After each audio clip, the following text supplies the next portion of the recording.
Hello and welcome back. I am thirteene, and I hope everybody had a great holiday break. We are going to be playing some Abzan Rhino tonight. So, couple of reasons. First off, I kind of just thought to myself, I think casting a Siege Rhino today would make me happy, and this is a fairly stock shell for playing good range or good stuff in mid range. This never really broke out in Pioneer like it did in Modern, just because the card pool's not necessarily there. We don't really have Goif to lean on the back of, and pretty much just a couple of other reasons. A couple of things I should probably mention about this list. If you take a look, we do not have any fatal pushes. Our curve is not necessarily a curve, but more of like a stack of random assorted garbage. We are also running 4 Sands Deep Citadels, so not looking to actually have a prime list. If you are interested in one, feel free to reach out to me. Happy to try to find one for you that's performed recently. But yeah, this is just a bunch of cards that I want to play that look like fun.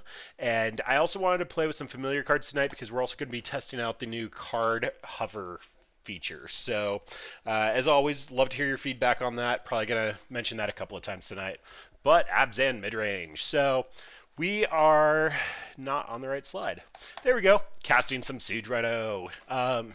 Siege Rhino and Orzhov Basilica, I think is the name. We're going to do 8 of those in the near future, but yeah, just playing with some good stuff tonight. Siege Rhino is a card that gets a lot of value from entering the battlefield. I know Saffron Olive's done a couple of meme decks where you have like 38 rhinos or something ridiculous. I don't remember what his last number was, but just trying to get a ton of siege rhinos because draining for 3 when it enters and being a 4/5, which is a relevant body, for the mana cost is just insanely effective. Thoughtseize being a very powerful magic card, arguably one of the best in the format. Then we are doing a 3-3 split of Abrupt Decay and Assassin's Trophy. I do believe Abrupt Decay is in a better position in Modern or in Pioneer at the moment. There's not a lot of Delve permanents going on. It's mostly Treasure Cruise and Dig Through time. Tasker's not necessarily around. Gurmag's not around. Hooting Mandrills aren't around. So you don't need to hit the higher converted mana cost things, but part of the control part of me says that you need to have a universal answer. So Assassin's Trophy does get a couple of slots on my list. I think the most common build is either 3-1 with more Abrupt Decays or 3-2, but again, not trying to do anything optimal tonight, just trying to cast a bunch of cards. These are some of my favorite cards in the format. Murderous Rider is just fantastic removal and gets followed up with a body and gets tucked back into the deck. Liliana Last Hope, just a very powerful magic card, can rebuy a lot of our threats. And Elspeth Sun's Champion just comes down, ends the game. A lot of people just scoop when you cast her. Then a couple of cards I do actually want to mention here. Grim Flayer. We have 2 of him because he cannot get through an Arboreal Grazer. Super awkward. We're also not necessarily a Delirium deck. If he comes out and he connects, he's very good and he starts building very quickly, but not necessarily opportune in the deck. We are running 4 Sand Steep Citadels. Again, just really emphasizing the fact that this is not ideal, just something I wanted to play, and our curve is pretty atrocious, so an untapped land isn't bad. And then Lost Legacy is in here for both Twiddle Storm and for Ulamog, just because those are things that are very hard for our deck to answer. And that's the deck. Just a bunch of fun stuff here. A lot of these cards see play in various different formats. We are primarily black and green with a little bit of white, but we are running Gideon and a couple of fun ofs on the top end, like Big Lily, new Garruk Garuk. I still don't know the correct way to say that. And just a bunch of stuff like that. But all right, we got our first matchup, and you can see the card hover feature. So I'll hopefully be highlighting some stuff throughout the day here where we can actually take a look at some of the cards in the deck and what's currently on the table. As always, very excited to hear what you guys have to say about it. If you'd prefer to see the deck list, let me know. If you want me to be able to highlight something so that you can properly read the card, I'll try to be on top of that, but I do want to know your feedback on it. I will note our opponent took roughly 27 seconds to join this match, so they're probably going to be a little on the slow side. And I don't really want to pay for life for a single land or Thoughtseize. That is a great opening, but we can do better than that. Yikes, that's not much better. Well, it is pain-free. We gotta tuck the Gideon because I don't think we're going to have a second white source anytime soon. We do need green. But this is actually a pretty control-y start, and that's typically what I like to see. Siege Rhino and Murderous Rider also gain us back some of the life that we're going to spend with the Thoughtseizes. There could have been an argument to tuck the other Thoughtseize because if we don't rip a basic, we're likely going to be Thoughtseize on 2, Thoughtseize on 3, or if we find an untapped, it might be Murderous Rider or Lily. But we're a ways off from Gideon, and it just seemed better to actually have plays that I knew I could commit to if we miss a land drop. Alright, Thoughtseize battle begins. We already mulliganed, so opponent's going to have some fun ripping us apart.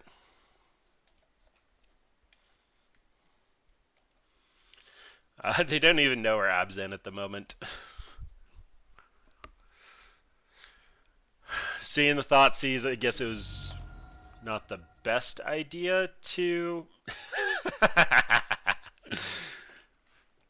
It probably wasn't the best idea to mulligan that 7, but of course that was impossible to know. Alright, this looks like mono black. Alright, Sandseep Citadel's fine. Let's see what's going on, though. Scrap Heap Chain... Okay, so it's mono red.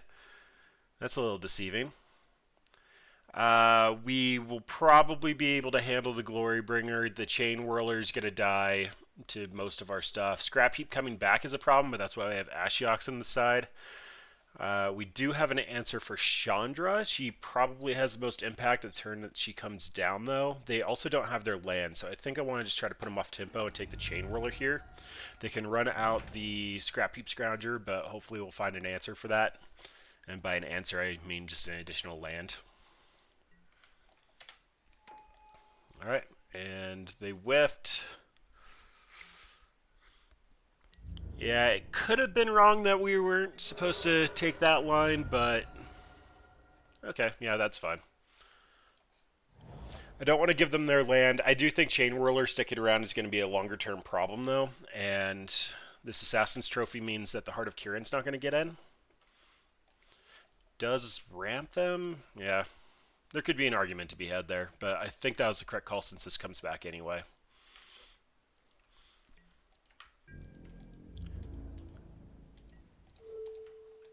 Okay, as far as we know, they don't have a replacement. They also don't have any 3-drops, but they have seen 2 fresh cards. Them getting a mountain is quite telling that they are a red. I mean, it's really hard to assume they're not with the triple Chain Whirler. Oh, they drew another one. Lovely. This costing us 2 life is so painful. Alright. Let's see what's going on. We're going to be taking some beats for the foreseeable future.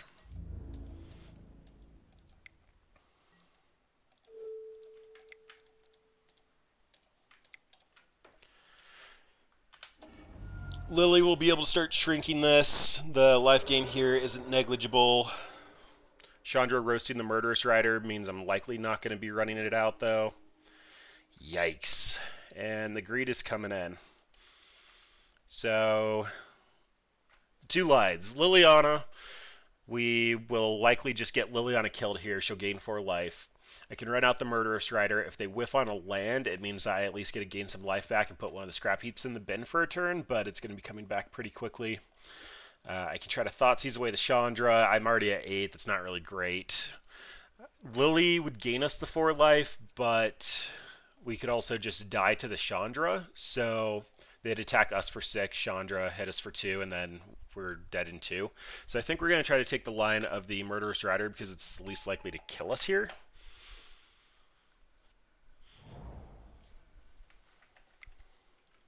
Well, roast the Murderous Rider, attacking for 6. Yeah, wasn't in a great spot regardless. So we need Siege Rhino and a land off the top. We're basically dead. Alright, let's go out with some knowledge. Alright, so super mono red. Relied on the graveyard. So Ashiok's coming in. Knight of Autumn could come in just to hit the Heart of Kirin's. I'm not a huge fan of that. Display of Dominance is in here basically for the control matchup. Spirit of the Labyrinth won't get us very far and will die to the Chain Whirler. Shalai will give our creatures Hexproof. Chemball, the non-creatures that we saw were Heart of Kiran, Chandra, so that's probably not relevant. I can assume that they have Wild Slashes and maybe Stomp, so the 3 toughness could be there. This also kind of blocks creatures. We're going to have to see what we're actually trimming. So the Abrupt Decays are fine. The Assassin's Trophies are less good since they're 4 and 5 drops. We probably need to trim a lot of our top end. Soren's probably going to be great here. Garruk is probably a little slow. Liliana, Dreadhorde General. It can eat their creatures, but they end up buying back a lot of them. The card draw would put us over the top, though. I don't know. I'm going to put her in the maybe board, but we do need to make some cuts. Kalidas, Cletus, whatever your playgroup calls him, is one of our best cards here. Probably wouldn't hurt to have another one in the sideboard. Knight of Autumn gaining life is probably garbage time. Kai is good. Like, we had so many good cards there, but the Mulligan and the Thoughtseize just really set us off. Courser gaining us life is great. Grim Flayer won't be able to get in through any of the 4/4s or the Chain Whirler. Also dies to Wild Slash. Just another reason I'm not a huge fan of Grim Flayer at the moment in Pioneer. Then I guess that means that Lily's coming out. Tasker can delve away our graveyard and also buy back stuff. Tasker is a great win condition. It also has a really fat butt. Doesn't die to Chandra. Elspeth can clear most of their board and just clog up the ground. Yeah, I think that's it.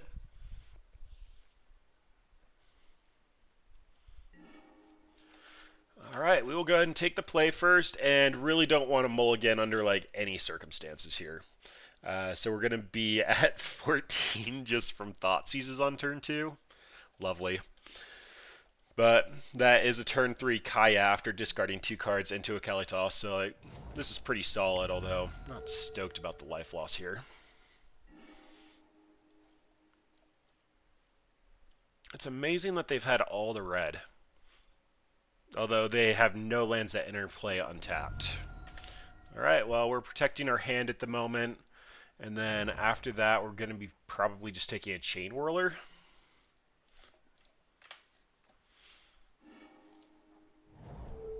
Gideon probably doesn't deserve in the deck. He's quite good at clogging up the board, but the double white's just so hard for us.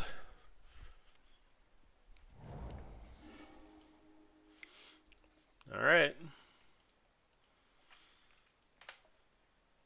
Well, that's definitely a card.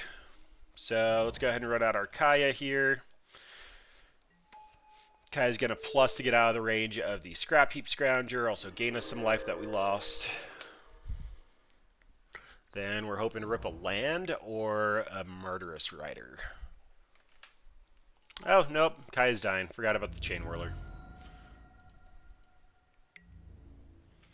Bye, Kaya. You tried. Well, yay land. That's all we were really looking for.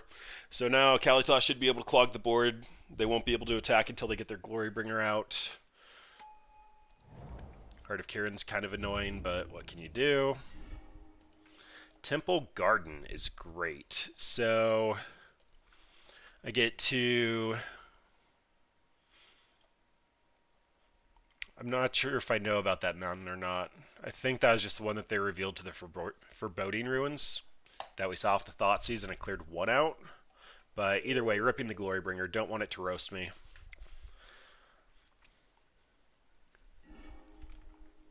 Alright, so it was just the mountain left. And that means we shock this guy into play.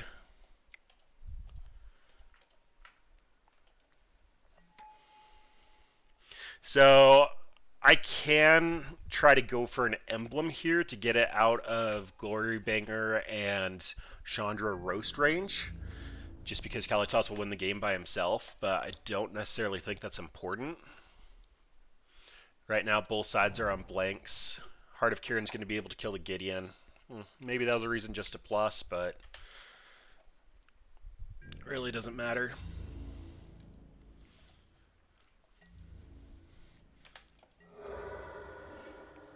Castle Lock Lane, right on time.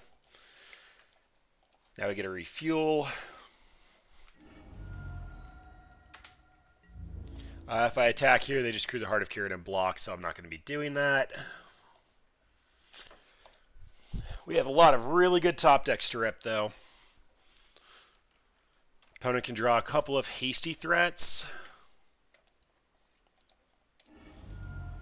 That would have been a reason not to commit for it, but having an Assassin's Trophy or an Abrupt Decay to get rid of the Scrap Heap Scrounger to permanently get rid of it and also allow me to attack in with Kalitas would have been good enough for me there. Losing something like Elspeth would have been really heart-wrenching, but having the Assassin's Decay line up just felt better to be able to draw into. Okay, there's a Decay. So yeah, that means we're just attacking here. We're going to at least gain the life back from when they go to crew.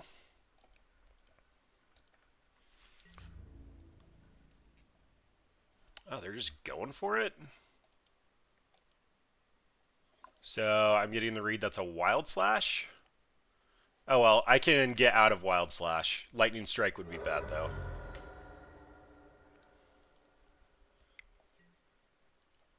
Alright, so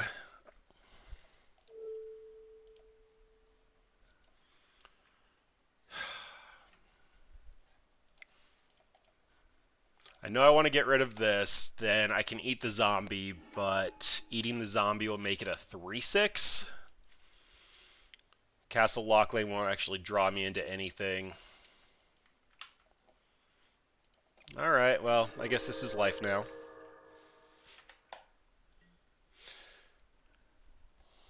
So, dead to a hasty threat. Dead to a Chandra. Maybe that attack was a little greedy. Yep, just dead to the stomp. Alright, well, opponent came in just fast enough for us. So, that's a little sad. Siege Rhino would have actually bought us that game. Like, casting that once in the second match would have easily won us the game. And I forgot I was supposed to be updating the card hover. My apologies. New feature. That was part of the reason we were trying to play with cards we were familiar with. Alright, well, currently down a match versus... That was basically Red Devotion. I didn't see a Nykthos, but it was Red Devotion. Urborg, Thoughtseize, Castle Locklane enters untapped. But this is also Murderous Rider Liliana. If we rip a land in the top... Yeah, that's probably fine. We're running 24 lands. I can live with that. I do think our mulligan cost us the game one, and then...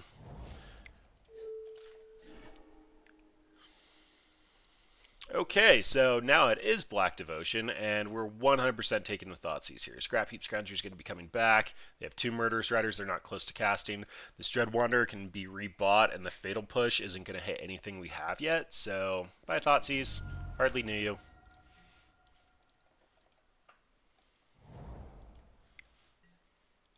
And there's a Dread Wanderer. Alright, looking for any land. Lily being able to kill this would be fantastic. Opponent whiffing on a land actually gives us some hope here. Let's just get rid of the Swift Ends. They're the Murderous Riders. Oh, they did hit a land. And we did not. Well, sadness is about to ensue.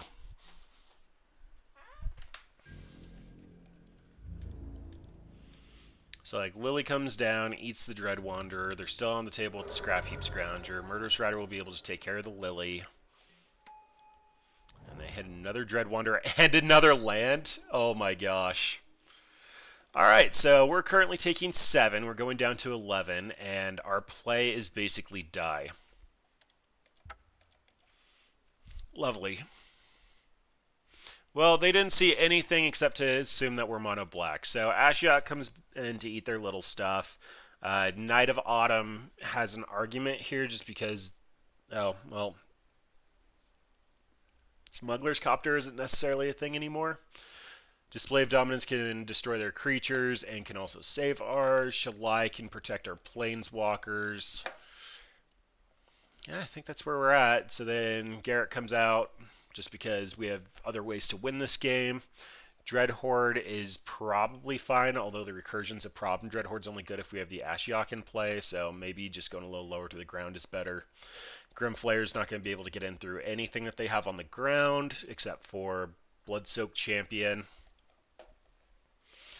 Liliana's Triumph is probably the cut here, just because we have other removal spells and we're bringing in the Display of Dominance in that slot. Liliana's Triumph is also going to snag their worst creature, so being on the play, we have the opportunity to cast that whenever we'd like to, but if we rip it anywhere towards the end without a Lilian play, it just isn't good enough value. We haven't even come close to casting a Siege Rhino yet. Yeah, that was rough. We had so many turns to rip another land, and opponent just went runner, runner, land. Well, what can you do? We are playing 3-color in a format without fetches. Fixing's a little hard. Sorin Grim Nemesis, just so good versus aggro. Really good card. Getting up to 6 mana is a little rough, but the finisher is just so worth it. Yikes. It's not like we need fast lands, but we need more than 2 lands. This hand doesn't do anything because our 2-drop requires green, so we're going to have to mulligan versus Thoughtseize again. And this is slightly better. It's still a tap land on 1 versus a Thoughtseize deck, but I suppose that's where we're at. We'll send Elspeth back just because we're further away from caster. We need to hit our land drops. And well, they're all entering tapped, so might as well take the 3-color land.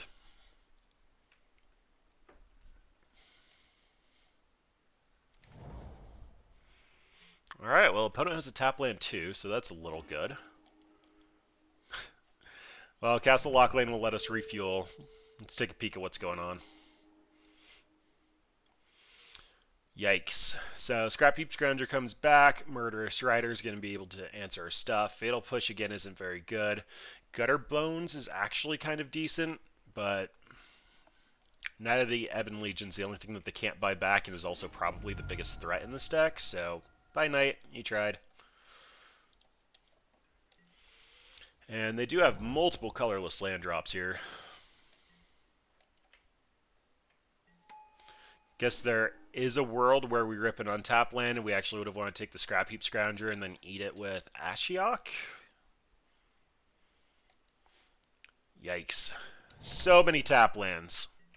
Where are our shocks at? How bad is our actual mana base? So we have a Godless Shrine, 4 Overgrown Tombs, a Temple Garden, and 3 basics.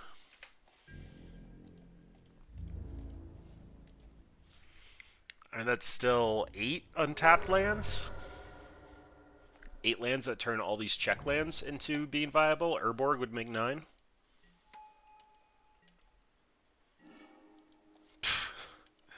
Oh my gosh, this is so bad. Alright, well.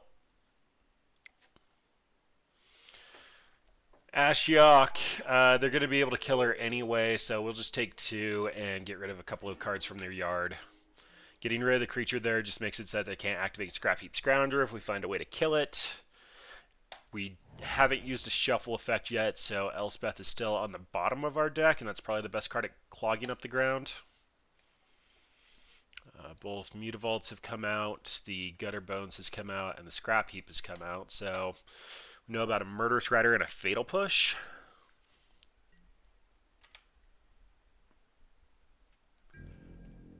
Interesting. I assume 5 damage is going at Ashiok. Or 4. 3 at us. Seems fair.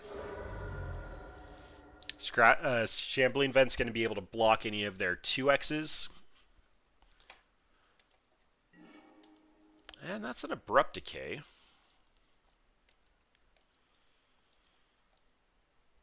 So I need to get an additional black or green source out for that. Actually, it doesn't matter. I'm likely going to be activating Castle Locklane in a moment here. Shambling Vent or Abrupt Decay this turn. Them Swift Ending the Shambling Vent's going to be kind of bad. But if they miss on a land drop, then it's going to have to be Fatal Push post-combat.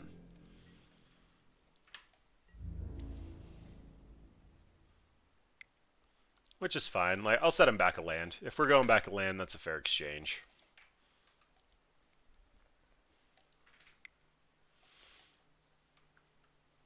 Right, 2 mana.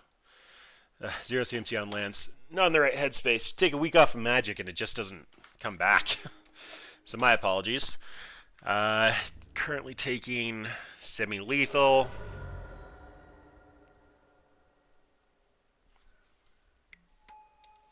And there's another knight that's going to grow.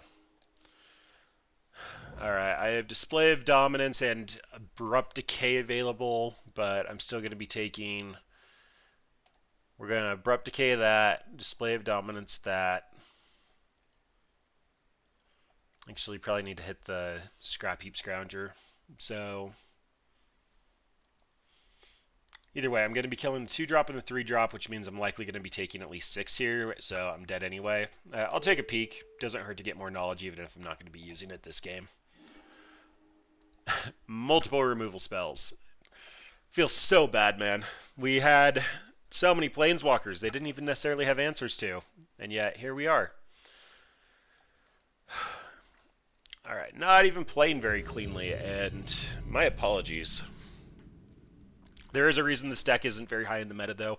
We are playing a lot of high-power Magic cards, but some of these Devotion decks just come out way faster underneath you, and they have way more recursion. This is a moderately slow hand. I mean, we've had a lot of slow hands, but we have Castle Lockland to refuel. Let's take 1 second to look at our curve.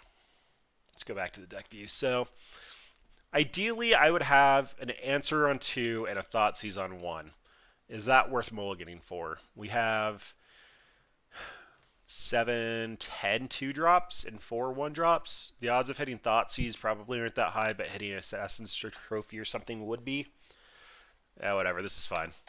I've already kind of given up hope on this one, so we'll see how well this goes down.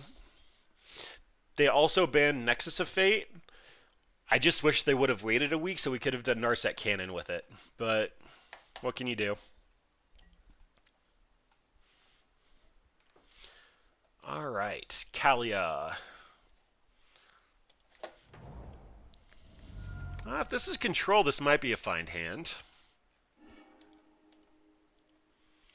Urborg's going to make all my other lands that are untapped, but I think I'm going to hold off on a hot second for that. Just because I'd rather have our opponent, if they're Esper, not have black, and also kind of make it look like we're doing mono-white things.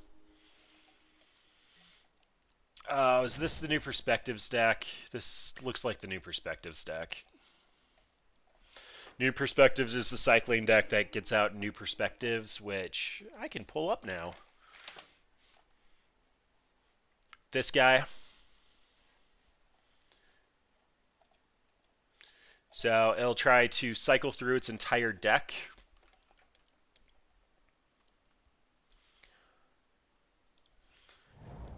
And eventually end up killing you by drawing into Jace, or there's another kill condition in there. But mostly they try to do Jace, Wielder of Mysteries.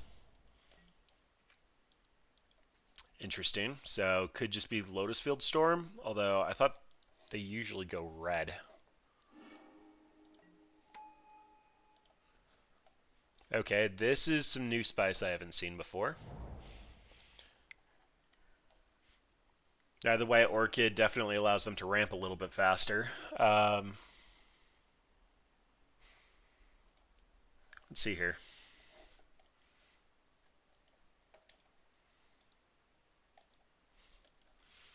So it's pretty safe to assume they're not black at this point. The Eye of the White Orchid is definitely a way to ramp back up, but this looks like it's probably just some Azorius value shell.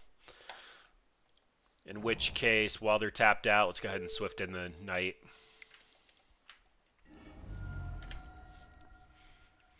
I don't think that's their win condition, but it's the most effective use of mana, and I'd prefer to do it while they're tapped down. Narset Parter Vels, they even splurged on the Japanese art. Alright, they found Commit to Memory. So, they'll even show it to me there. You should be able to see it on the side.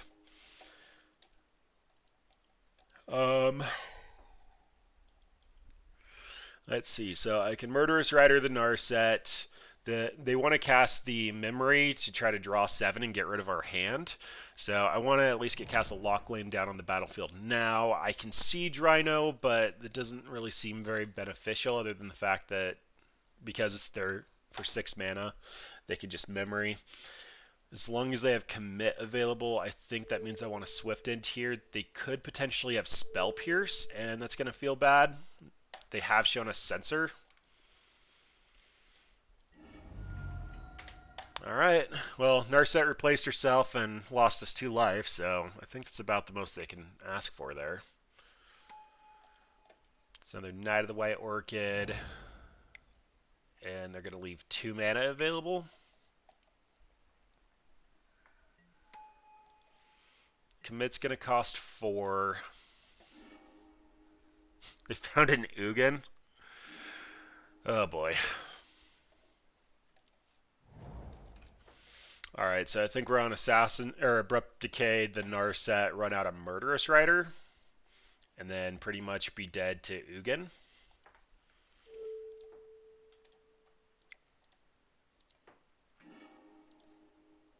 I clicked on the wrong thing. Lovely. Alright. Tonight might not have been a good night to start streaming. My apologies to anybody watching.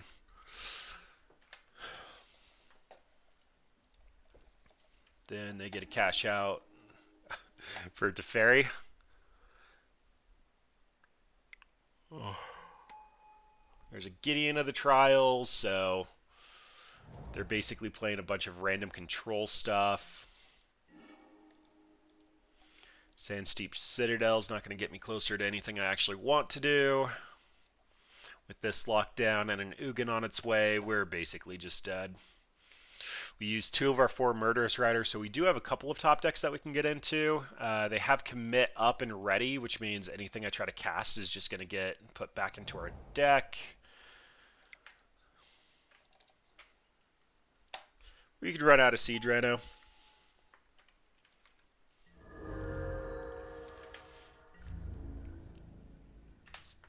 Right now, damage is being prevented on this Murderous Rider from Gideon, so there's no point in attacking.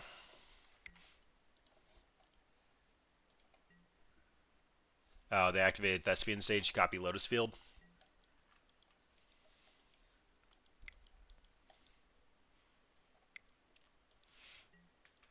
Here's Eugene. Kill the Murderous Rider. Seems about right.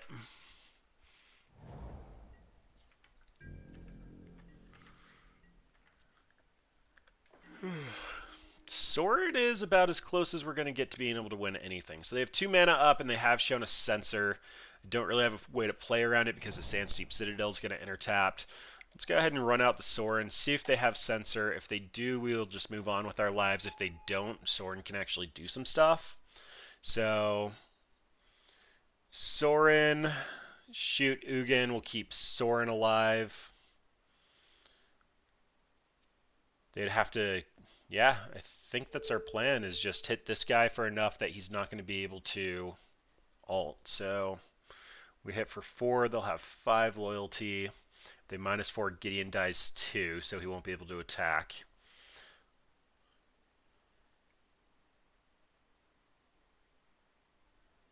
Yep. Humble Eugene just a little bit.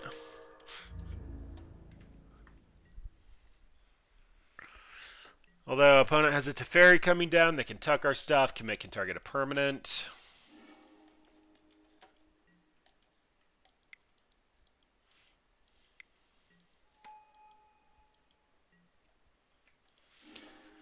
Untaps Lotus Field, giving 6 mana. Yeah, that's disgusting. They still have the commit up, so Liliana's not actually going to be able to do anything. Yeah, let's just move on with our lives.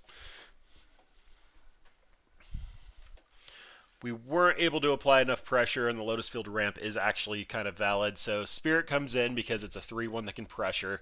This is one of the few matchups where I feel Grimflayer is actually going to be pretty decent. Kimball can actually put a clock on them, as well as make it so that they get punished for doing anything. Display of Dominance is perfect in this matchup.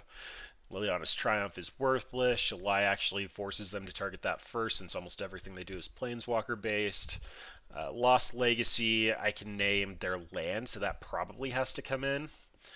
Kaya can be an alt-win condition. Kalitas isn't great here. Gideon is a clock and goes wide. Yeah, I think I'm on board for that. Elspeth clogging the ground and killing creatures isn't necessarily good. Garrick actually is kind of fine just because of the number of creatures that he generates and the fact that he can alt, making all of our creatures a threat. Dreadhorde General can draw some cards, but really doesn't matter. Excuse me. So cuts. Abrupt Decay not being able to be countered seems fine. Courser is pseudo card advantage, so I think it needs to stick around. Kaya, yeah, maybe it's Kaya. She can ping our opponent, but it's going to require actually getting stuff into the graveyard first. Siege Rhino might just be a little slow and gets countered by getting tucked and with Gideon.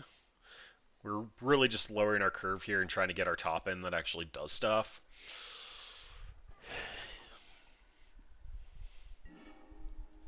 Alright, well, we're going to take the play. Oh boy. Alright, well, this is a little bit better. So if we're going to tuck something, I think the argument would be for Siege Rhino here. Although the mana base here has just been atrocious. So bad. Looking for anything to make this come into play untapped. Like anything at all. Well, Spirit of the Labyrinth is going to shut down a lot of their draw engines. It won't do anything about Narset, but it'll be a 3-1 that can attack Planeswalkers and also shut down the additional card draw. I don't want to Assassin's Trophy that to give them lands. It's just not beneficial for me at all. So we'll shut off your ability to draw and put in a tap land. Then if we whiff on a land, Courser gets to come out and try to save the day off the top. If we don't, we can Chemball.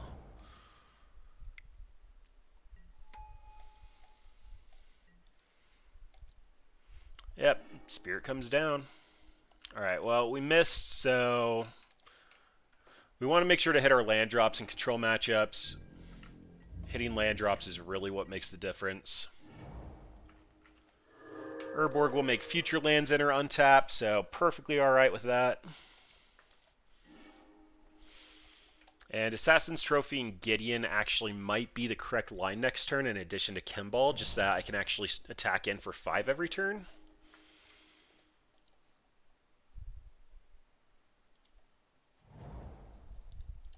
Yeah, that's the line. Let's get rid of this. This is going to force opponent to act if they have anything here. I can see a commit coming down. Okay, or not.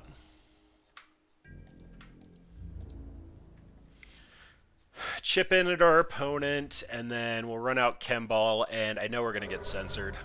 That's just the way tonight's been going, but gotta do what we can do, and that's Chemball.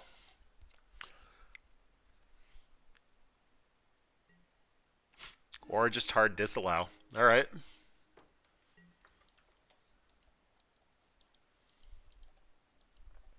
I mean, that seems fine. Courser is pseudo card advantage, and we're turning off any cantrips opponent has, so by all means. Make our land drop.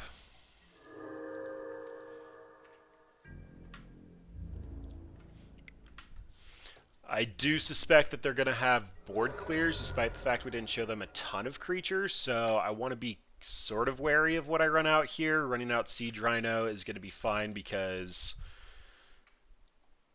I have the Spirit of the Labyrinth come down post board clear, and I also get to hold up Assassin's Trophy if my opponent tries to commit to something large.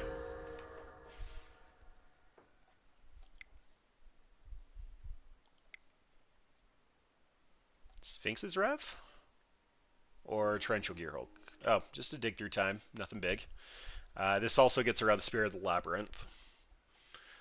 But Spirit of Labyrinth is mainly in here for the Lotus Field matchup. They do have a number of dig through times, but they end up winning with cards that draw 3.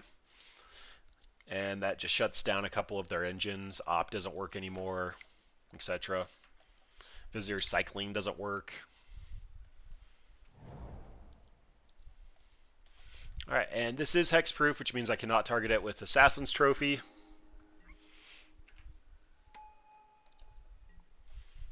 So I have 6 lands. Opponent currently has 5 lands. So I'm going to take advantage of this and hit their Search for Azcanta, because they're either going to have to fail to find off of the Search for Azcanta, or they will not be able to trigger Knight of the White Orchid here.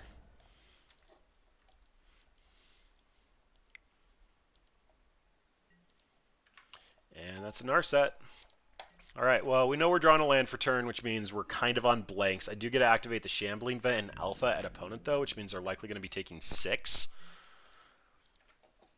And Narset found a Supreme Verdict. Of course it did. Alright.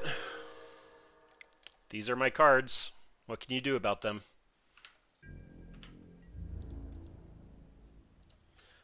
I am actually going to attack in with the Spirit of the Labyrinth here, because opponent hasn't shown me anything that's going to potentially be drawing cards. I have a backup for it, and it does mean that opponent will take 2 more, which means a future Shambling Vent will be lethal.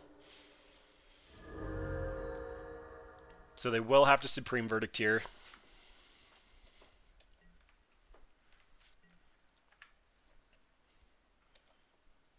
Or if they're lucky, they'll find a 3 fairy. Oh, that's just a big Teferi.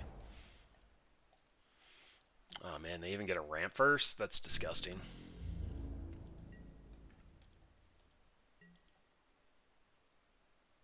Okay.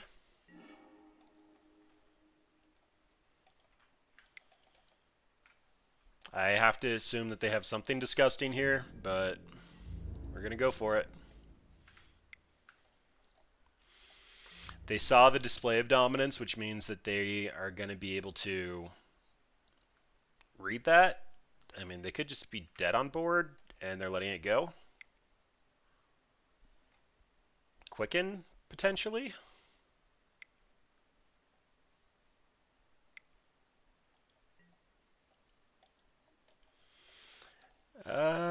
Yeah.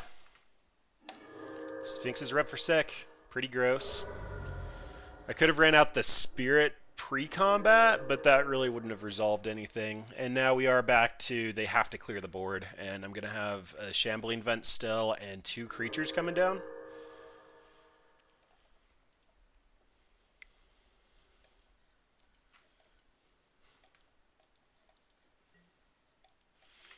Ouch, that hurt.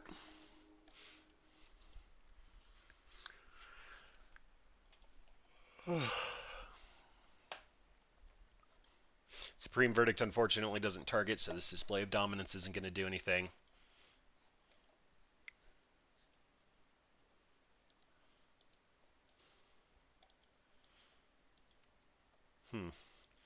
They have to have something like Condemn or Blessed Alliance if this is big Teferi for my Shambling Vent. Anything blue is going to get countered. I guess they'll have 4 mana. They'll have Commit. Let's actually take a look at that for a second. Oh, no, they'll have 6 mana. There's not much point of speculating at that point.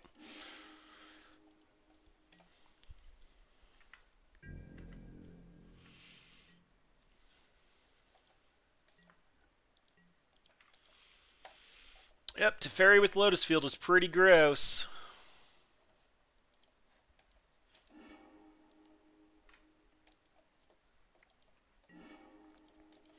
That's Grimflare. Alright, well, let's run out Spirit of the Labyrinth. That at least forces them to use the Teferi. Then this means Shambling Vent can attack in.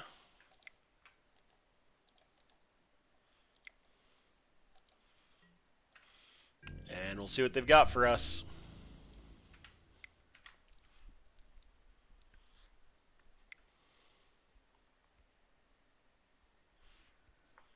Secure the Waste? That's at least my first guess, although you run Secure the Waste or Sphinx's Rev. You typically don't run both.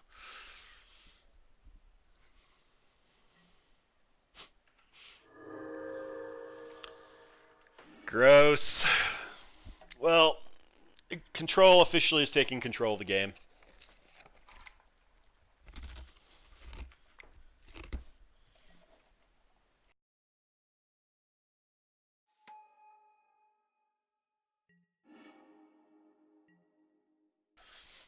Alright, well, really at a loss for words here. I thought we were being greedy, but there's no way they can come in under the aggro decks we've been playing against. I'm good to concede there. Pretty much a bust. Yeah, we're just going to drop from this. Drop from League. Opponent's deck was kind of spicy. It was insanely greedy, but kind of spicy. I could see wanting to play something like that in the future. As long as we're going to keep... Don't really want to make this just like an insanely sad and short stream. So let's go ahead and check out the cube draft I was in the middle of. So let's take a look at this. This is our deck. It's mono red. See if I can get the stream title updated.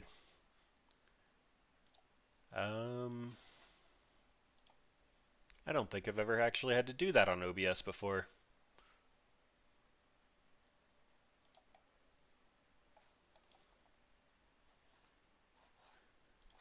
Can't enable multi-stream here.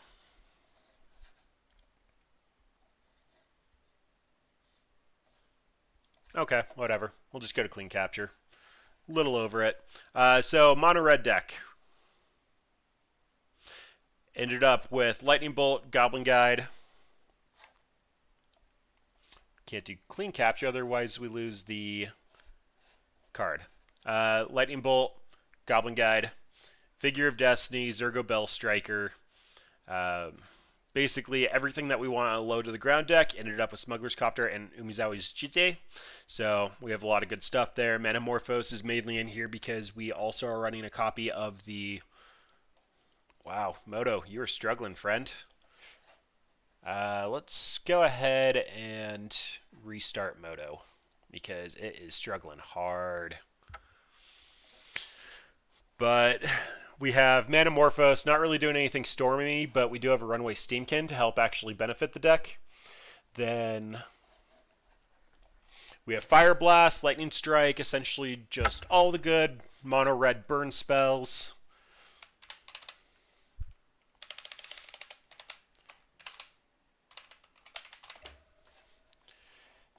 We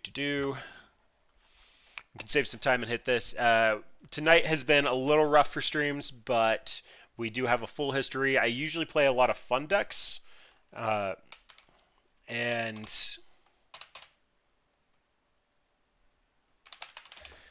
sorry, having a little trouble multitasking at the moment. We have a full history of fun decks up there, though, playing things like Flood of Tears, Narset Eggs, and trying to build Narset Cannon in Pioneer. We historically did a lot of modern decks, but as Pioneer came out, we've been doing a ton of them. So feel free to go check out our YouTube page. Or if you have a fun deck, I'd love to see it. And Magic Online is definitely having some struggles today.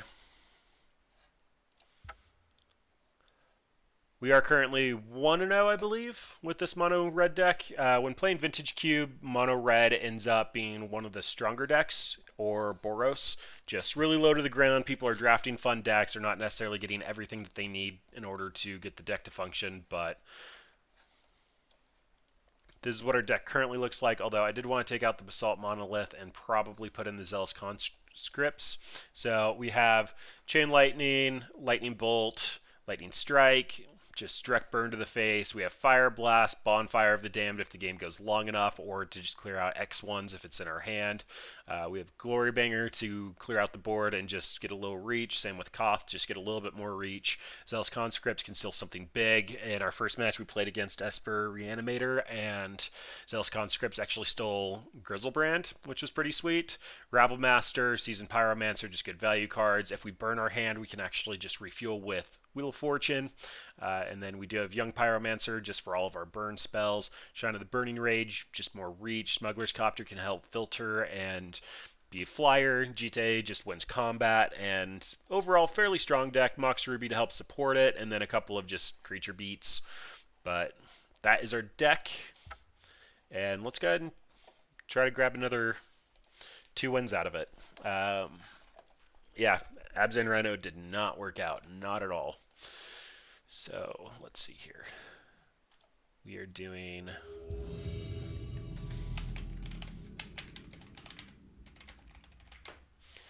Stream updated. Match found.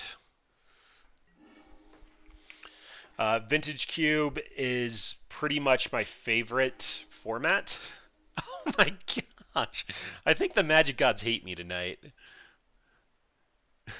Wow, that is so bad. And that's not much better. Like, not at all. We're on the draw.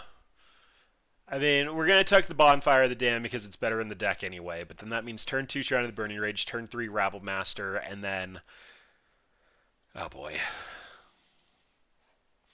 There could be an argument to go to 5. I don't play a lot of burn. There was a running joke that I didn't know how to turn anything sideways except in response to a miracle trigger a while back.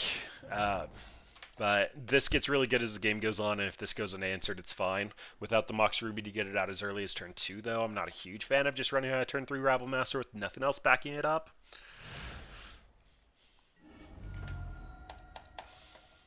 But I love Vintage Cube. I made one with custom art and like went full blown on it to get like foil proxies in it, and just a ton of time doing custom art, blanking foils, doing all that fun stuff. The Blind Phyrexian Revoker. So we're playing against the Artifact deck.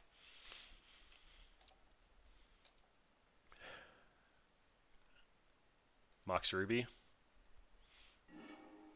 Not bad. The Manamorphose will actually charge up our Shrine a little bit faster. But Vintage Cube allows you to play a bunch of different formats and a bunch of different style decks. Every game is pretty unique just because of the nature of the format. Really, really like this style of game, though. Alright, so... I think what I'm supposed to do is just run out Rabble Master here, and then next turn do Runaway Steamkin into Manamorphose. I can Manamorphose now and get a redraw, but I pretty much know I'm going to be running out this Rabble Master. Alternatively, this sort of Feast and Famine is going to be coming in at me next turn. So I could be wary of that fact and actually just blow up the Phyrexian Revoker when they go to equip it. It's a little weak to buff effects, not necessarily stifles, though. There's not a ton in this cube. I do think Rabble Master is going to be pretty good at closing out this game, but they're going to go on the offensive, which means that I will take a hit. So they'll untap, they'll net 2 mana for that turn, and yeah, I think I just need to get my own clock running since we are an aggro deck here. I need to try to race as opposed to try to win. Or, sorry, try to race as opposed to try to stay alive or avoid the sort of Feast and Famine. Runaway Steamkin will be a really good blocker post Manamorphose, and Shrine of the Burning Rage should actually be able to just kill it if I actually am concerned going into the future, but for now it's discard Glory Banger.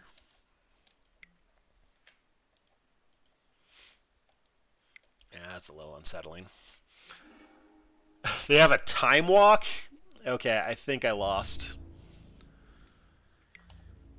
We had kind of a slow hand, and they're going to just empty everything that they've got here. If they are on cold blanks, we might be fine, but for the most part, we're dead here.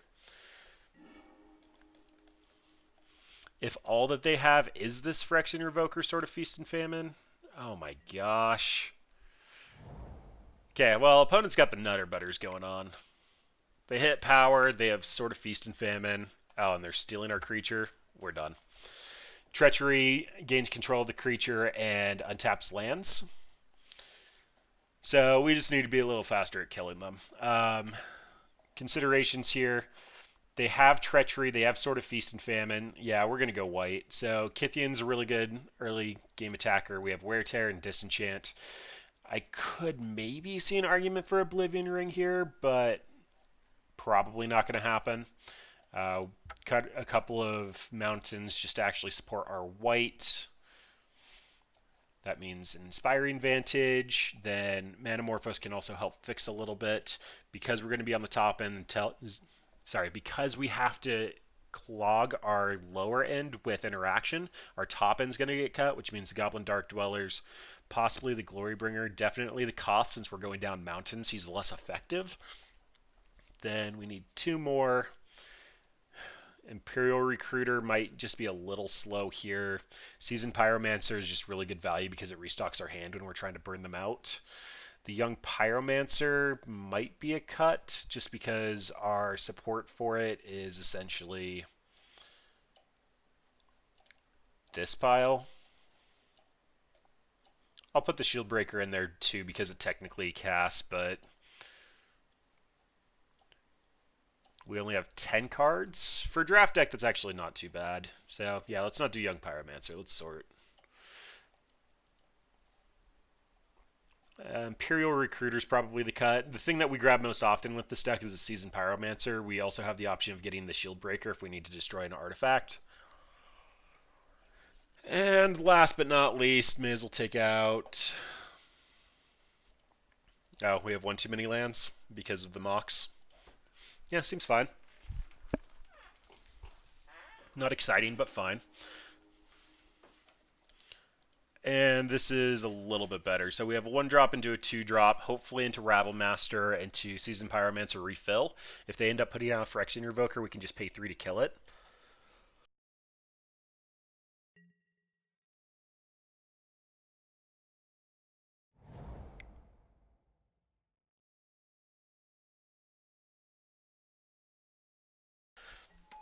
Sorry, coughing.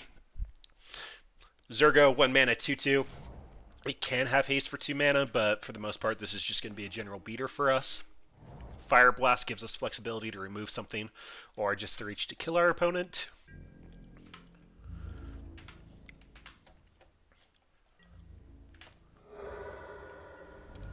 But without additional land drops, I'm likely not going to be Fire Blasting anytime soon. Typically use this just to get the last 4 points to burn their face.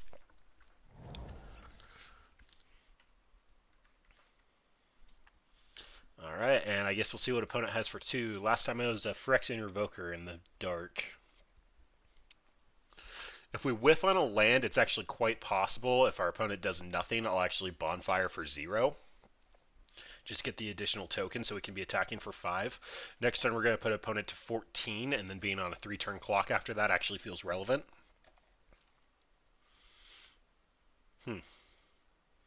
Interesting. Alright.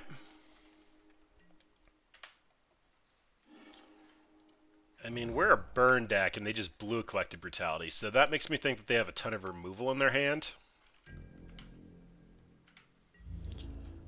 But, regardless, we actually have a real clock now. I could also see if they tap out for a 3-drop, just Fire Blasting it and trying to get 2 attacks in. Not super excited about that, but it's possible. Well, that's not ideal. They did have a lot of removal, though. Okay, well, our deck functions with minimal resources here, so they have blue available. I think I'm on Seasoned Pyromancer, Fire Blast. After tapping for mana, discard the Bonfire of the Damned, get 2 fresh cards. I won't have any red, but Mox Ruby off the top is live, and then 3 damage is probably live. So they take 3, go down to 12, Fire Blast them down to 8. We'll have 5 power on the table and a couple of fresh draws. Or I just wait a turn and Bonfire now for 1. Yeah, that doesn't actually benefit me at all. So I guess the question is, would I rather Fire Blast and get 1 elemental, or would I rather just Seasoned Pyromancer, get 2 fresh cards, and not have Fire Blast available anymore? Our deck works on minimal margin, so we'll just do this. It's a greedy line, but it's the one I have to take. Discard that. Oh boy. Yep, 2 red cards, and 2 kind of slow red cards at that. But currently rocking 6 power, our opponent's at 8. If they have a Languish, we're screwed, but the odds of them A, drafting Languish, and or Damnation, and B, having them in this exact scenario are kind of low.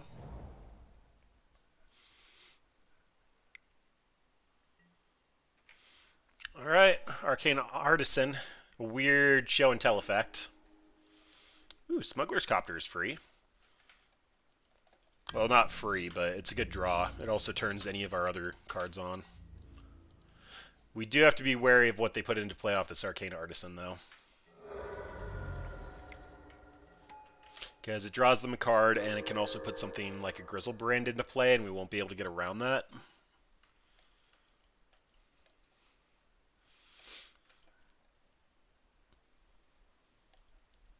They also can activate this at instant speed, which is a little awkward.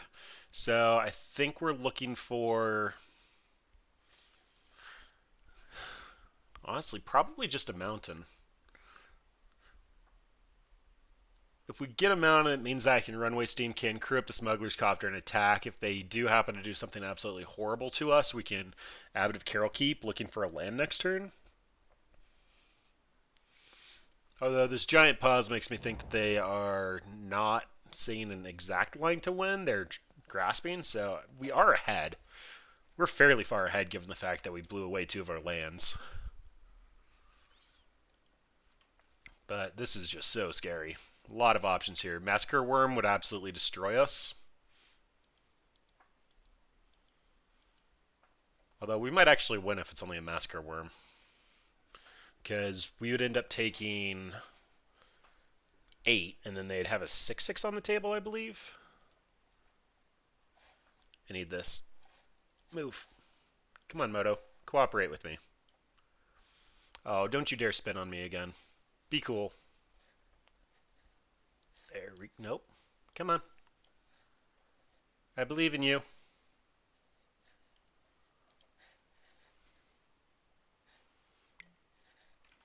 Okay, there's a sort of Feast and Famine.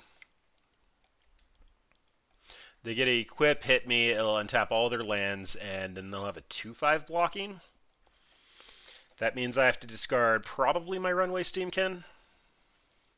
I think the Abbot's just better in a vacuum, and the Prowess could actually cheese out a win depending on how they attack. Or depending on how I draw is more appropriate.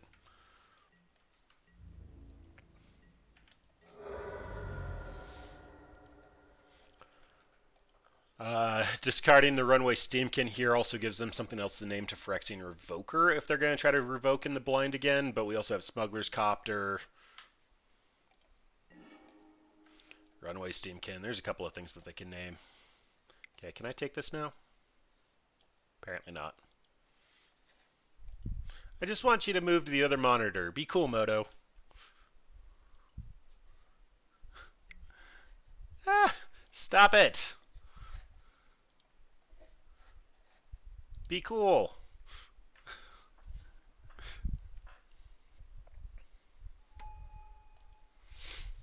Alright, the Revoker is going to make it so we can't Smuggler's Copter here. Hey, it did start to move. It also opened 3 windows for MTGO Undefeated deck list, though. Come on, move. It's not hard. Just do it.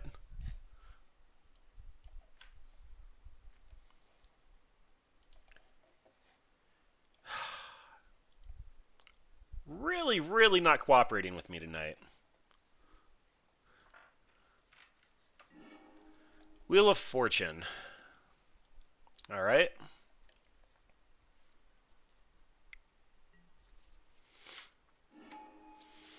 So opponent gets a peek at our hand.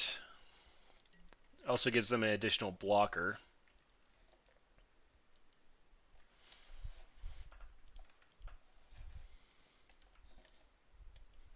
Of course, they leave it.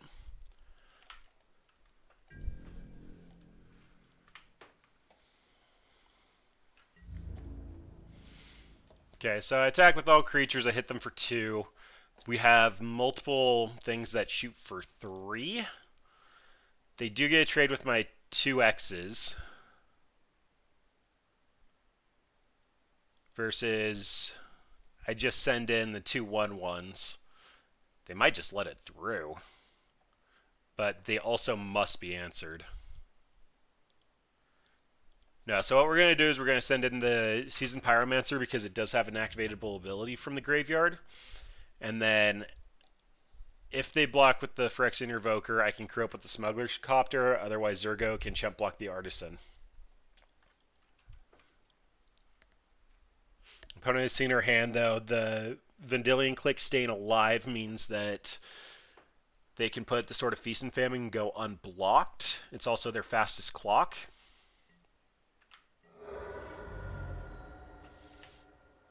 Interesting. So if they equip on the Vendilion Clique, it's still going to be a 5/3 and dies to the Smuggler Copter, which I can now activate.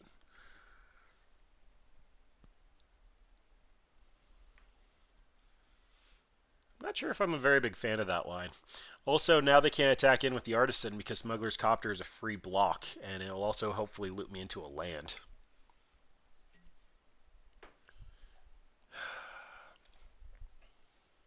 Alright, well that kind of forces the issue.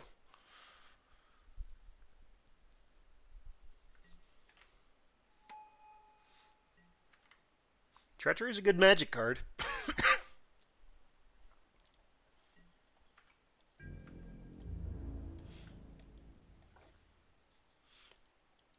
And now they, yeah, if I find anything that can ping the Vendilion Clique. Or I find a red source. Let's crew up with the Elemental. Get on in there. Okay, they're dead.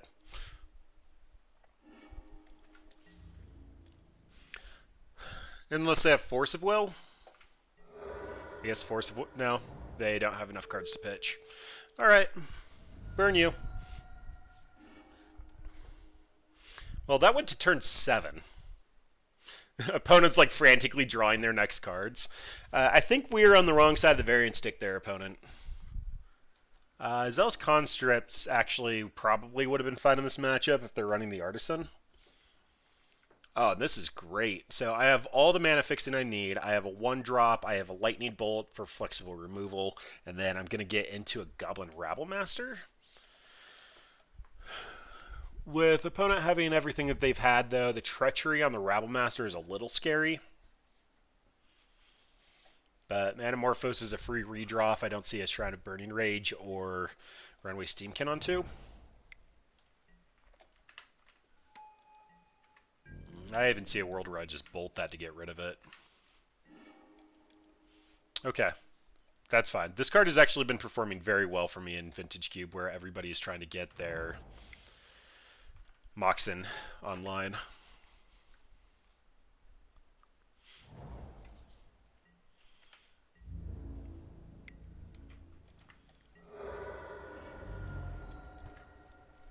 Now the question is, am I going to cast this if I whiff on Manamorphose? I think I am.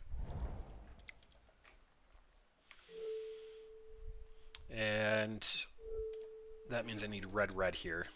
Oh, awesome. That's great.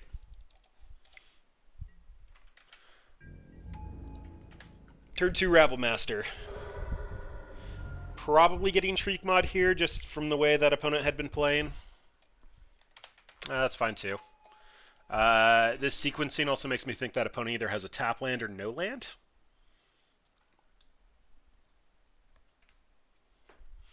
We get to activate this guy both times, so he'll be attacking as a 4/4 next turn. Oh, and we saw their Wheel of Fortune too. Alright, well, I'm expecting a double block on the Rabblemaster just because he represents so much damage. But it's still a 2-for-1 after he's hit for a bit, so by all means.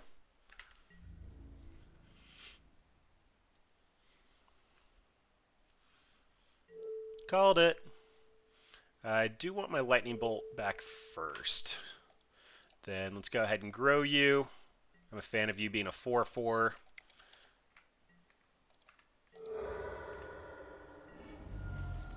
So opponent's at 12. I have 6 power in play, and I have Glorybringer, a Lightning Bolt, and a Wheel of Fortune to restock. Bone Shredder is a card. They likely won't pay the Echo cost, although I'm not going to give them the option to. So we're going to cast Bonfire of the Damned for its miracle cost, so we're going to hit them for 3 here.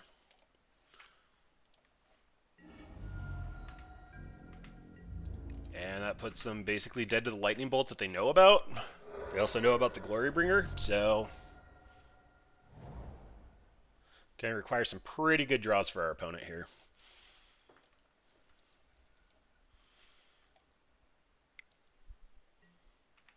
That's a Narset.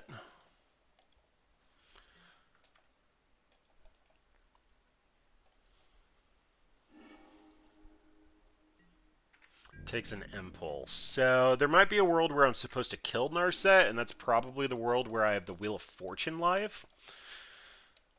So if I'm supposed to kill Narset and I whiffed on my land drop, I think that means Lightning Bolt, Narset, hit opponent for 2, run out the Shield Breaker, and hold up Wear? Or Tear, sorry. I can't do both. I don't want to see a parallel draw effect come into play, so Narset can go down.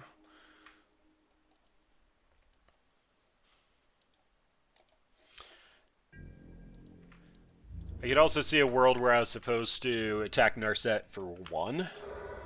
Just that if they did want to cash her out, that would be everything that they could do. But I have 4 power in play and a Glorybringer threatening to come down as well. So creature won't save them, has to be a board clear. Don't believe they showed us one yet. They showed us a bunch of single creature removal spells, but Recurring Nightmare and a 1-drop could potentially be a problem, but we hadn't seen one yet. Oh yeah, that's a Hail Mary Impulse. Probably fine then. I mean, they get their choice off the top, but they're at 5, and we currently have 4 power in play and a pretty stocked hand. If we even whiff on a land, we can Wheel of Fortune looking for our Chain Lightning, or honestly just another land and a Lightning Strike. Goblin Guide. We have multiple 1-drops that can get us out of this, so if they tap down, we're probably just going to Wheel of Fortune. Assuming we miss the land drop. Oh, they're done. All right, move to the 2-0 bracket. Overall, not bad. Anytime that you get a decent mono red deck, though, it's very powerful in cube. Anything aggressive and low to the ground is pretty strong. Yep. We got enough white that we could splash, but not enough that I actually really wanted to. I don't think we can keep this. This is fine. Really wish we had our Mox Ruby in this hand, just because it would have meant that we could make multiple 2-drops turns back to back, but that's fine. If we're tucking anything here, it's likely going to be the Abbot. So we're going to go turn 2, probably Smuggler's Copter, into turn 3, either the Shield Breaker or the Rabble Master, depending on if we hit our land drop or not. Abbot can come down after that, but Jitte is also really strong. It actually might be Jitte versus Smuggler's Copter here, because Jitte makes our creature better, and Smuggler's Copter helps us filter a little bit better. And Abbot's just a future.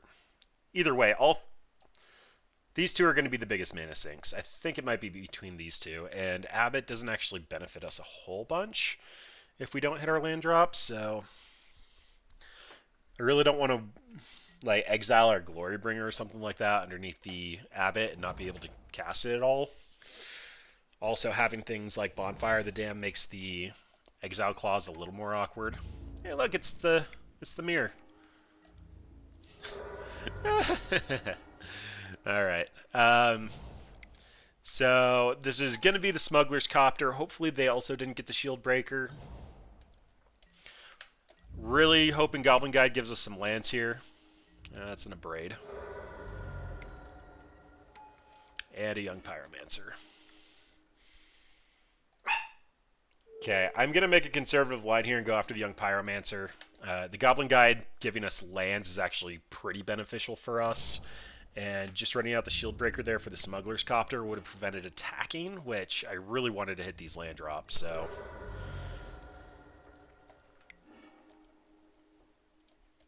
There's a light up the stage, and they revealed a Banefire and a Mountain.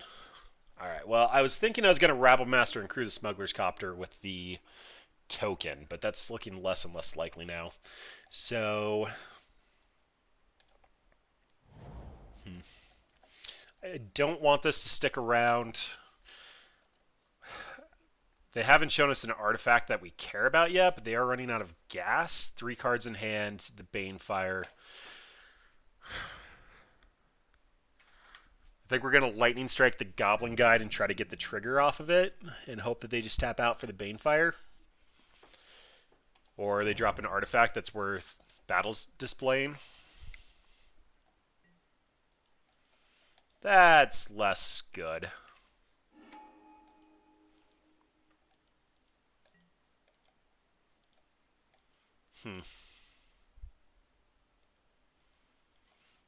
Alright, well, they're not going to do anything that I can battle display here, and I need to Lightning Strike the Goblin Guide, so... Well, he gave us a replacement land. A little more painful than I wanted it to be, though. Ooh, Zurgo is actually a fantastic draw here.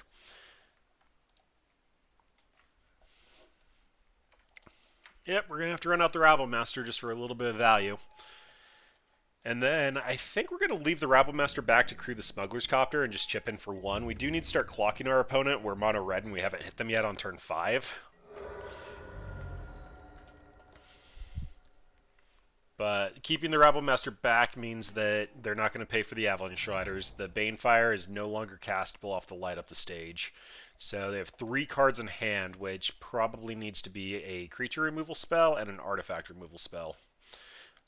But at least for now, we burnt some reach out of their hand, and it also meant that we got to keep a goblin on the battlefield for the Smuggler's Copter. If we rip a land off the top and we can just Jitte, we probably win this game.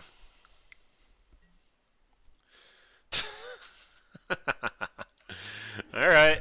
Well, that hurt, but Jitte still wins the game long term. And that is something I'm willing to bet on. We also have a Glory Bringer that's going to be able to come down and clear the board, assuming they put something on the table. Get in there, Mr. Gabo. Jitte, for anybody who doesn't play Legacy, just wins combat math. You can shrink, you can grow, or you can gain life. All 3 very relevant versus a mono red deck. They're going to have to slam something like a Koth here for it to make any kind of a difference. Okay. Or just destroy it. I suppose that's relevant too. But it gained 4 life. They did draft him too. Again, I said he was performing very well for me. My opponent has 1 card in hand, and we have a couple of ringers coming down. So there is a reality where I'm supposed to hang on to this for either of my 2 payoffs for casting spells multiple times back to back. I didn't think we were going to hit it, though.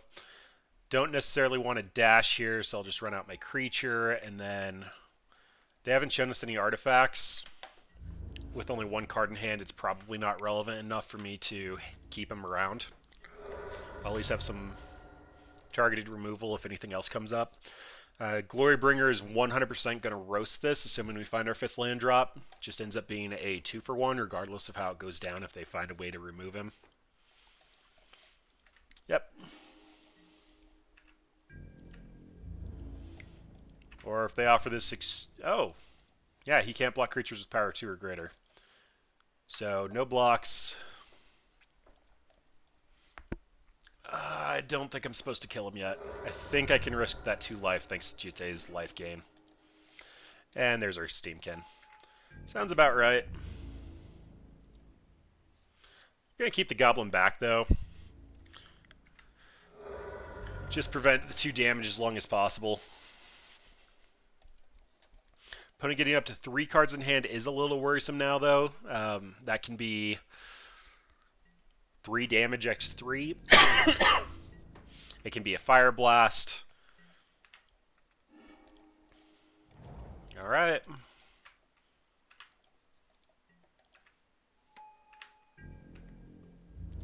Attack with all creatures, but we're going to exert you. Attack and exert. And now if we untap, we're going to win. There's a reality where that doesn't happen, though.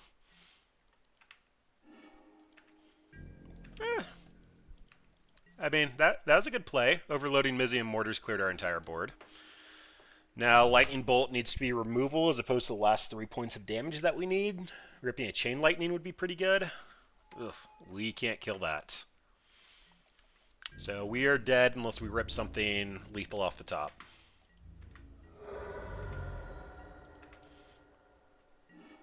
That's a mountain. Alright. Well, I don't want to actually show them that we pulled Lightning Bolt, Lightning Bolt.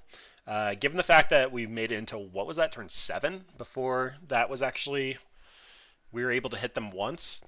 That seemed pretty fun.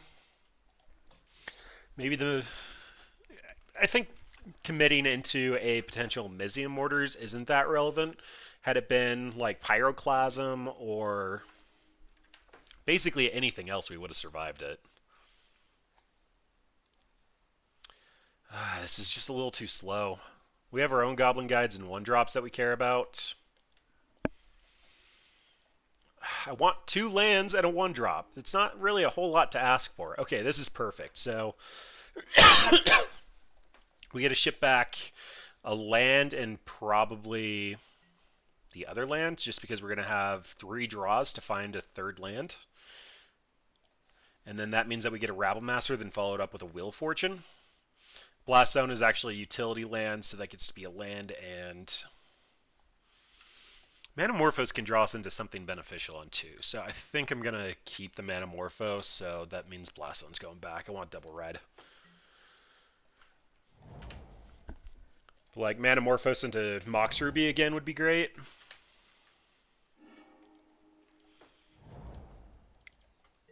And we haven't boarded in white yet, so let's just stick with red. Oh, Shrine of the Burning Rage. That's a great card. Would have been nicer with the Manamorphose, but what can you do? Alright, an opponent has a Smuggler's Copter. Koth of the Hammer. So if we rip a land, we'll Koth into Wheel Fortune. If we don't rip a land, we might just Wheel of Fortune. Opponent hasn't done much to empty their hand yet, and it looks like they boarded into blue.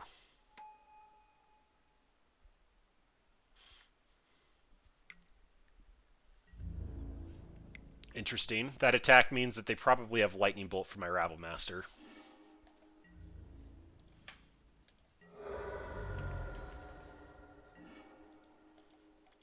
Maybe not. Okay, so we're going to go to combat, then we're going to untap, we're going to Koth, and then Wheel of Fortune be floating a red in our second main phase.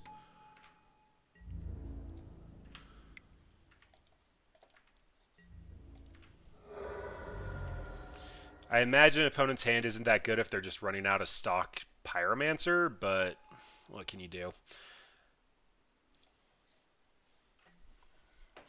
Wheel of Fortune. Get counters on that Shrine of Burning Rage, and then Figure of Destiny. Works for me. Now, they have to attack into Koth, so they're going to have a second creature for the Smuggler's Copter. And then I have Glorybringer to clear the way for the Rabblemaster. Or if I can just attack in, then that means that the Shrine should be able to kill them. Nope. Alright, well. Battle Display coming through clutch again.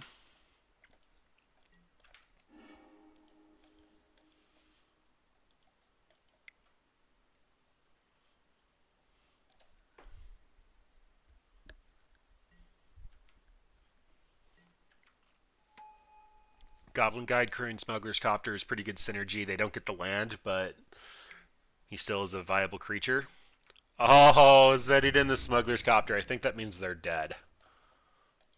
So we roast the Goblin Guide, then we're attacking in for 3, 5 is 8, 9, 13. Yep. Oh, they're even getting frisky with the Goblin Guide. I guess this is slightly weak to roast.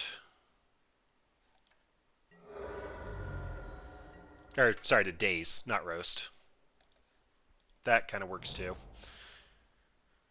Alright, well. Lethal you? I think this is Xaxes. Alright, and that is another vintage trophy with... Oh, wait, no. Didn't win the first match. Derp to derp. Forgot we mulliganed and went to turn 7. Overall, though, mono red, strong deck. There's a reason we're playing it when we're both undefeated. And I set a stop for my opponent's main. I didn't want to. Zergo, Lightning Strike. I need to find another mountain for the Rabble Master, but that could be a turn 2 Rabble Master. I have 2 draws to do it with 14 lands that will be able to do it. Yeah, that's like statistically probable, so happy with that. Oh, okay, that's even better. If they have days... Nope, they're F6'd. Alright. In comes damage. This Goblin also gets better by Goblin Rabble Master. Rabble Master will force it to attack, but it makes Rabble Master attacking for more. Alright. Firebolt down. And... Shield Breaker. He's done so much work! We hit our land, but now we're down our Mox. Guess we just keep the deeps up and continue feeding them lands. They ran out the 1 land we gave them. Currently have 7 points of reach, though. Our opponent's at a theoretical 9. Okay, well, this Lightning Bolt's going to do more damage through Goblin Guide attacking, so we're going to clear the way. And Rabble Master makes that even better. Get in there, Rabble Master. You get those forced attacks in. Bolt's going to take care of Rabble Master, though. Koth is going to represent 4 damage, so we will be attacking in for 7 next turn. Assuming they don't answer any of our other creatures and we rip a land, then... Alright, they have a lot of removal. And we ripped lands like a boss. Okay, well, we were a little unlucky when this started, but deck's coming through clutch for us. I targeted the new one. That's amazing. Oh, if that costs us the trophy, I'll be sad.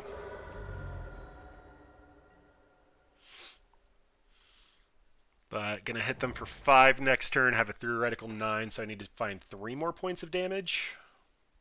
Doesn't seem that bad. Dak Faden.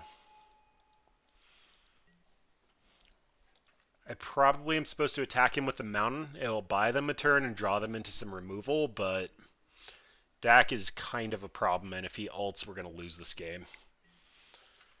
There's a Shrine of Burning Rage. And we find more mountains. Alright, well, before I play my mountain for turn, let's go ahead and activate. Then we can run out the new ones, since we're probably going to be fire blasting anyway. Kill Dak, hit our opponent. We only have 2 cards in hand. And we are in the commanding position, so we're probably fine.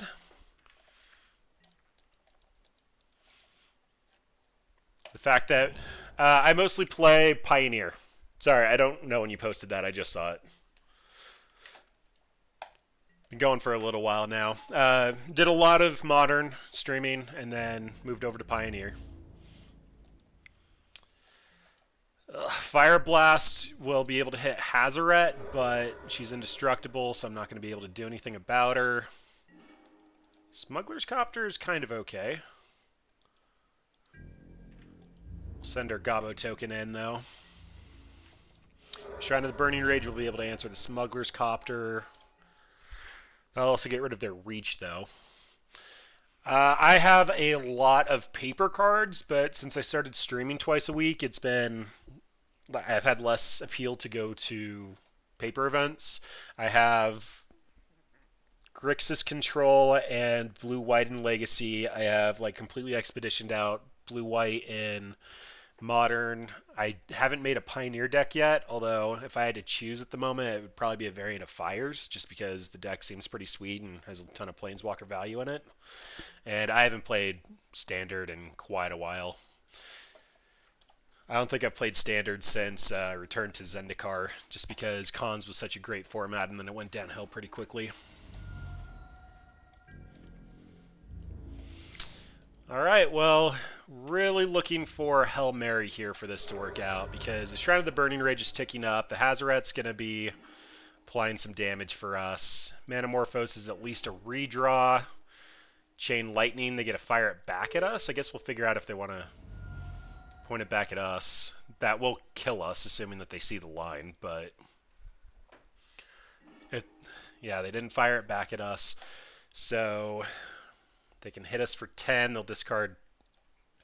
So if they whiff on Burn and we find a Lightning Bolt or Lightning Strike off the top, we can still win this. Or I guess a creature for the Smuggler's Copter, because that means that they're going to have to shoot the Smuggler's Copter with the Shrine of the Burning Rage.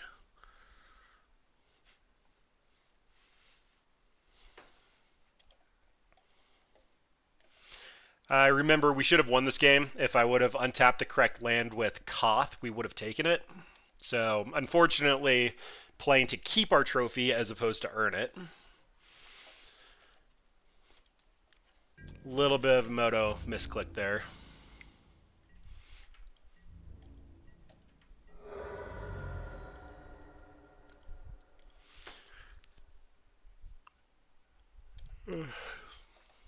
I mean, we would have killed them 3 turns ago had we not misclicked. Alright, Young Pyromancer. So, still had a number of lines that could win this game, but looks like we missed it.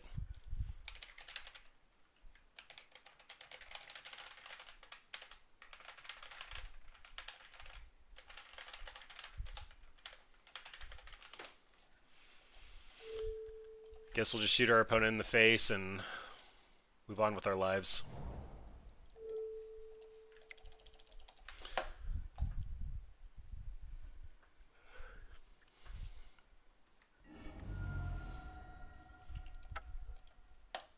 Alright, well, that's sad. That should have been another trophy. I think that since Vintage Cube has come back around this last time, I've lost 2 trophies from misclicks, but that's on me.